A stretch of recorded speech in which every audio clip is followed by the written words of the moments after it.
Hey everybody, what I'm about to show you is an interview with this guy who goes under the handle of Addy Ads.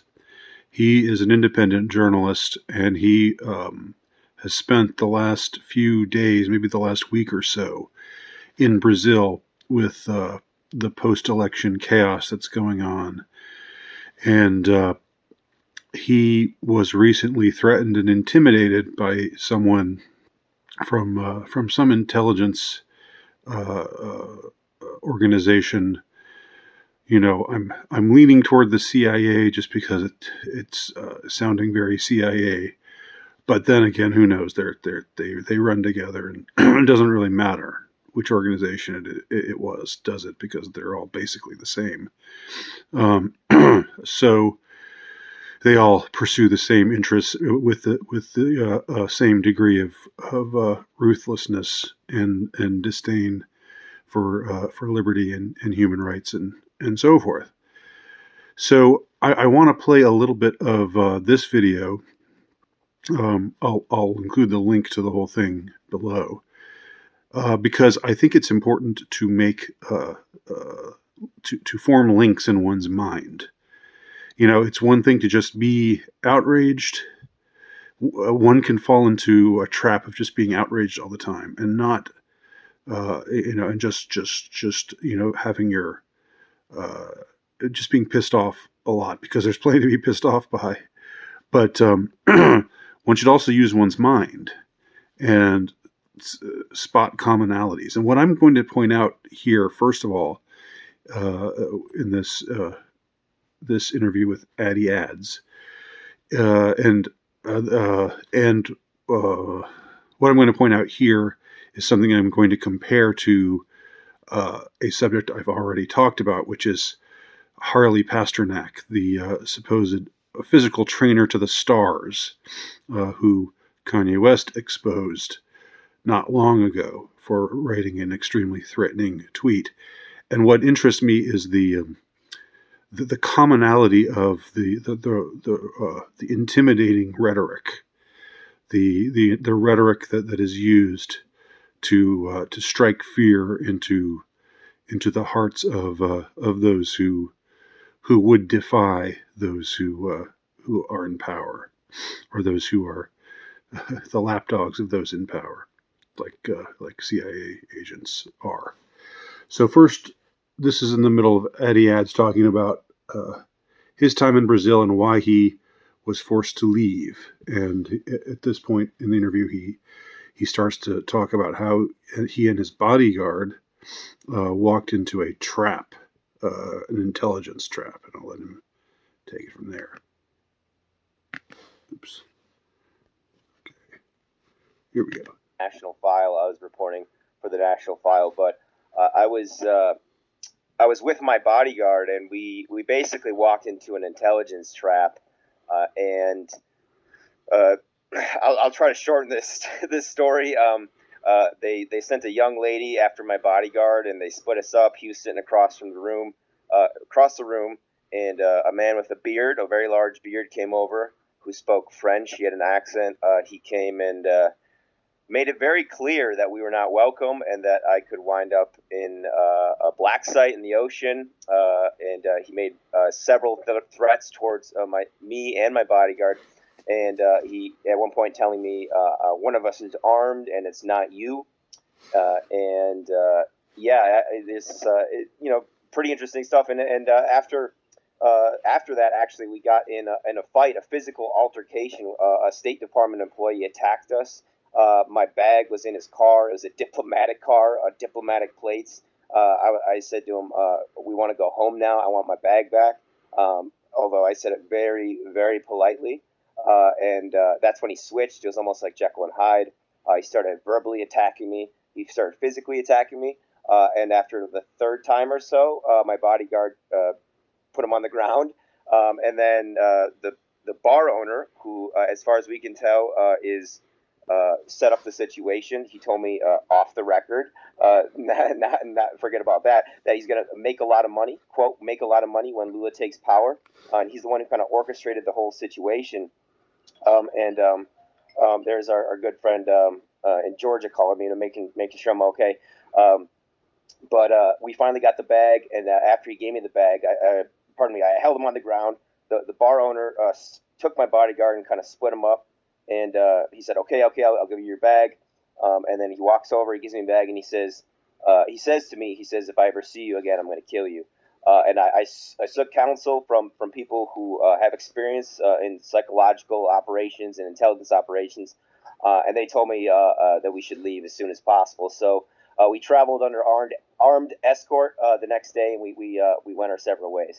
Okay, so there's more to be said there. I didn't want to just stop it in the middle of this quite riveting account of this journalist just down in Brazil, reporting on what's going on, getting threatened by intelligence agents. But I wanted to just linger on what was said to him by the bearded man, who he said, "You're gonna."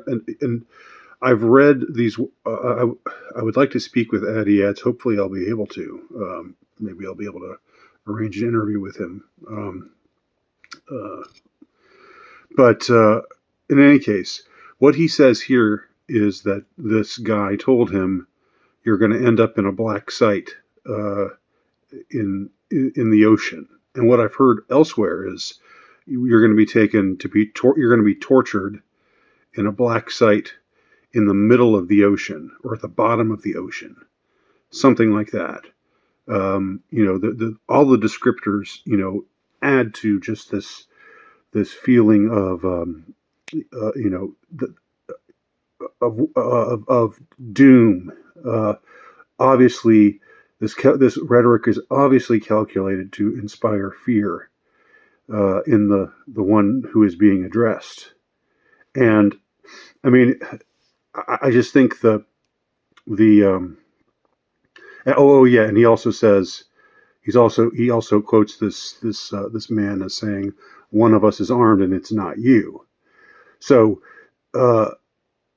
this manner of speaking to someone, this and it's a calculated manner of speaking to someone. He's not this guy that he's talking about is not going off half cocked. He's not, it's not like two guys in a brawl, saying, what you going to do about it? What you going to do about it, huh? And bumping their chests together or bumping their shoulders together or whatever. It's not just some macho standoff. This is a guy, using calculated language to inspire fear and a sense of doom, and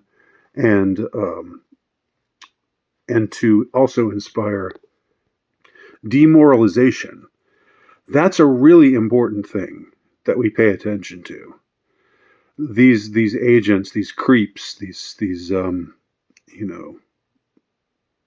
agency spooks, they're trained, I believe, in rhetoric, and in a way that's meant to maximize, the feeling of demoralization, the feeling of fear, the feeling of doom. Bottom of the sea. He doesn't say it here, but he's quoted as saying that elsewhere. A black site in the bottom of the sea. Nobody's going to get to you. Nobody's going to. You can scream all you want. Nobody's going to hear you. That's the implication there. And one of us is armed, and it's not you. Again, the threat that comes from that. It's all very chilling and very sinister. And I think it's important that we pay attention to the rhetoric, because I think these people are taught to speak this way and to assume this kind of persona. And it's a cold, calculated thing. It's not something that's just said in anger. That would be much more human. That would be much more easy to relate to, easy to understand, because we all get upset and say things that we regret saying later. But this is not that. This is obviously calculated rhetoric. And again, what are these people doing in Brazil? What the hell are they doing in Brazil? Trying to intimidating this American journalist who's covering the post-election chaos in Brazil. Why are various spooks down there now? What business is it of theirs? What's going on in Brazil, and how Brazilians are trying to resolve this very controversial election, where half of the country is pissed off and taking to the streets, basically, about the results. All right, but anyway, not to get too far afield about Brazil, I wanted to stay on target. What's this? Get out of here. Okay, so remember what Harley Pasternak, the tweets that Harley Pasternak wrote to Kanye West, and that Kanye West exposed these tweets to the world. Harley Pasternak, obviously, an intelligence agent of some kind, some representative of intelligence, as to what exactly he is, where exactly, he's originally Canadian, but he has this history of working in intelligence and, drug experimentation on human beings. I mean, he talks about this. You can see this in a prior video of mine. And now, and also in other places. If they haven't, if they haven't covered it all up by now, if they haven't used the algorithm to totally hide it. But now, he's the quote unquote fitness instructor to all this to a whole bunch of stars, to a whole bunch of famous singers, A-list celebrities, singers, actors. They all have this guy as their personal trainer for some reason. And this is the guy who saw to it that back in 2015, that Kanye West was hospitalized. He's the one who called the authorities and said, I have the authority, by my authority, and he called in a friend of his, a doctor who shared his ethnicity, which is something that Kanye spoke of, and part of what made everybody what made the authorities in the media all turn on Kanye as if he were the bad guy, when all he was doing was telling the truth about the ethnicity of the people who hospitalized him. So anyhow, this is what he said recently to Kanye. He said, I'm going to help you out in one of a couple of ways. First, you and I sit down and have a loving and open conversation, but you don't use cuss words, and everything that is discussed is based in fact, not some crazy stuff that dumb friend of yours told you or that you saw in a tweet. Okay. Second option, and this is the notorious part. Second option, I have you institutionalized again, where they medicate the crap out of you, and you go back to zombie land forever. Playdate with the kids just won't be the same. Again, look at this. Look at this rhetoric here. I've said before, it's sadistic. It goes so far beyond what any friend would say. Anyone who cared about someone else's mental health, if your friend, you thought your friend was mentally slipping and was on the verge of a nervous breakdown or something, maybe you would use tough love. I don't know. Maybe you would say, hey, you need to shape up. Your kids need you, or something like that. You wouldn't say something like this to somebody that you cared about. This is obviously Harley Pasternak masquerading as Kanye's friend and confidant, but actually saying, you better cut this out right now, or this is what I'm going to do to you. Again, remember what, and the gratuitousness of the language, it's a calculated gratuitousness. And that's what I'm hoping that you'll notice here. That's what I'm really wanting to point out here. And what interests me about this whole subject, because I really think these guys are trained to talk in this way. So he doesn't just say, if you're acting crazy, you need to shape up, think of your kids, they need you. It's second option, I have you institutionalized, and they medicate the crap out of you, and you go back to zombie land forever. All right, that's kind of like saying we'll take you to a black site at the bottom of the sea, at the bottom of the ocean, and guess what? I have one of us armed, and it's not you. All right, play date with the kids won't be the same. Taunting Kanye West over how he's not going to be able to see his kids, or if he does see them, he'll be so drugged up that he won't be able to even to process what's going on because he'll be in zombie land forever. So this is the way the CIA, for lack of, for shorthand, we'll just say the CIA. This is the way that they are trained, that their agents, their frontline agitators, if you will, the people that they send in to do their dirty work. This is the way that they're trained to talk to people, and it's something we should notice. If we discover this kind of language, this just gratuitous cruelty, this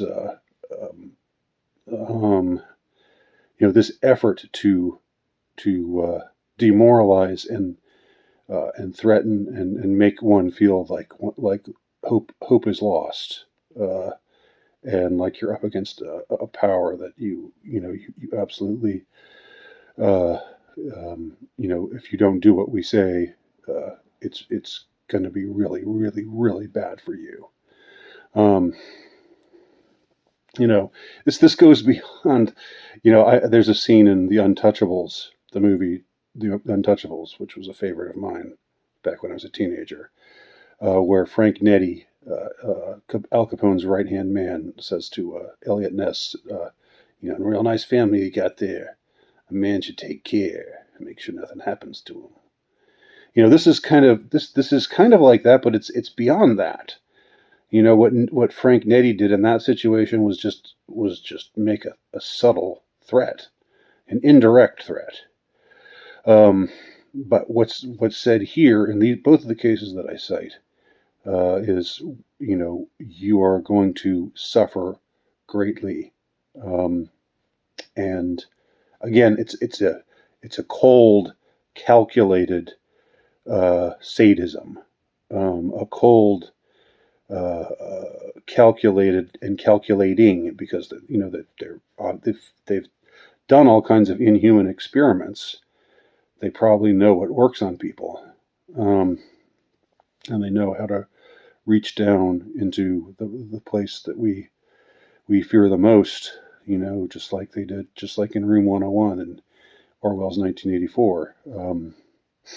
So I just wanted to point that out. The commonality in both of these cases was interesting to me. Well, I will link to you below the video, the interview with Addie Ads.